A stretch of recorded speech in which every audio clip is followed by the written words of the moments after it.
परमेश्वर के धन्य नाम की महिमा हो। प्रभात मनन के सत्र 2715 में आप सभी का बड़े प्रेम के साथ स्वागत करता हूं। आइए आज के मनन के लिए हम एक और बार पढ़ते हैं प्रकाशित वाक्य अध्याय 1 पद 13। और उन दीवटों के बीच में मनुष्य के पुत्र सदृश एक पुरुष को देखा जो पांव तक का वस्त्र पहने और छाती पर सोने का पट्टुका बांधे हुए। प्रेरित यूहन्ना के द्वारा देखा गया यीशु मसीह के दर्शन में वो ये भी देखता है कि प्रभु के छाती पर सोने का पट्टुका बांधे हुए। सोना एक ही समय यीशु मसीह का राजत्व को और पवित्रता को सूचित करता। इतिहास में यदि हम कई वर्ष पीछे की ओर जाएंगे तो हमें यह समझने में कठिनाई नहीं होगी कि सोने से निर्मित कुछ भी पहनना केवल शाही परिवार के सदस्यों से ही संभव था। उन दिनों में सोने को कुलीनता और महानता का प्रतीक माना जाते थे। प्रभु यीशु मसीह इस्राएल के लिए वायदा किया गया उनका मसीह अथवा राजा, और वह इस्राएल का सबसे महान राजा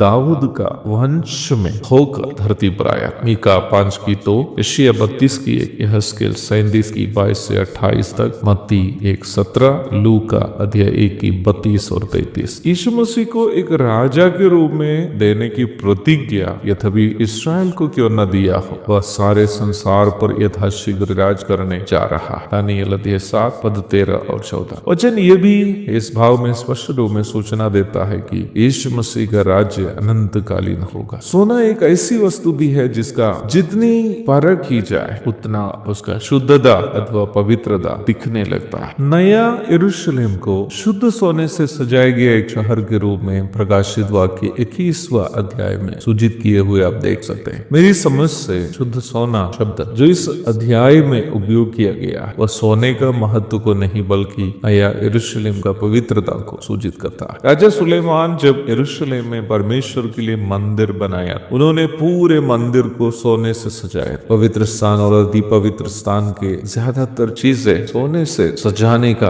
आदेश भी था। निर्गमन 26 की 37, 30 की 1 से 5 तक, पहला राजा अध्याय 7 पद 48 से 51 तक। हमारे प्रभु यीशु मसीह जब संसार में था वह न केवल शैतान के द्वारा परंतु अलग अलग प्रकार के मनुष्यों के द्वारा भी और रोमी प्रशासन के द्वारा भी जांचा और परखा गया। सभी ने ये प्रमाण दिया कि वह पवित्र है। न्याय व्यवस्था में ज्ञानी न्याय व्यवस्था की परिप्रेक्ष्य में यीशु मसीह को जांचने के बाद प्रेरित पौलुस लिखता है वह पाप से अज्ञात था कि न्यू नो सिन। दूसरा कुरिन्थी 5:21। नैतिक रूप में काफी हद तक गिरे हुए लोग रहने वाले, मुंह खोलने पर गाली देने वाले गलील प्रदेश में यीशु मसीह के समकालीन होकर रहे हुए प्रेरित पत्रस लिखता है न तो उसने पाप किया और न उसके मुंह से छल की कोई बात निकली। पहला पत्रस अध्याय 2 पद 22 और 23। वह गाली सुनकर गाली नहीं देता और दुख उठाकर किसी को भी धमकी नहीं देता। रोमी राजपाल पिलातुस रोमी नियम संहिता के अनुसार यीशु मसीह को जांचने के बाद इस प्रकार कहा, मैं इस मनुष्य में कोई दोष नहीं पाता। लूका 23 की 4। इस्करियोती